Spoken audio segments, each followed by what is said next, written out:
임대차 3법 가운데 주택임대차 신고제는 계약금의 액수나 계약기관과 직접적인 연관성이 적어서 주목을 덜 받아왔습니다.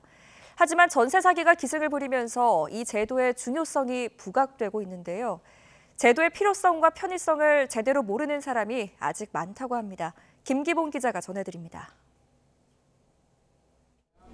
전월세 계약을 맺은 뒤 30일 안에 계약 내용을 지자체에 알리는 주택임대차 신고.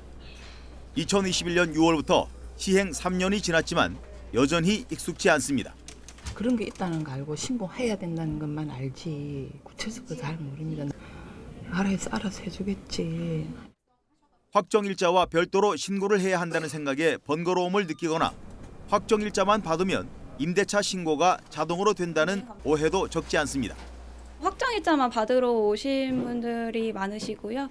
아니면 이제 부동산에서 확정일자랑 임대차 계약 신고를 하라고 하셔서 이제 뭔지는 모르시는데 일단 계약서를 갖고 오시는 분들이 많습니다.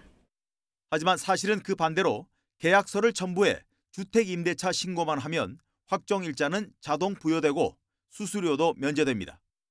또 계약서를 첨부해 신고할 경우 임대인과 임차인 가운데 한 명만 신고하면 공동 처리됩니다. 더욱이 오는 7월부터는 이 휴대폰으로도 더 손쉽게 임대차 신고를 할 수 있게 되는데 이 임대차 신고는 전세 사기 예방 등 사회 안전망 구축에도 중요한 역할을 합니다.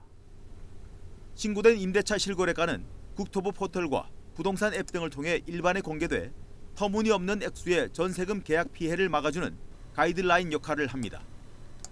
또 보증금 반환 거부 등 문제를 일으킨 다가구 주택 임대인의 정보를 수사기관이 쉽게 파악할 수 있어 다른 임차인의 잠재적 피해를 예방하는 기능도 있습니다. 올해부터는 부동산 중개업자 신원도 기입 항목에 추가됐습니다.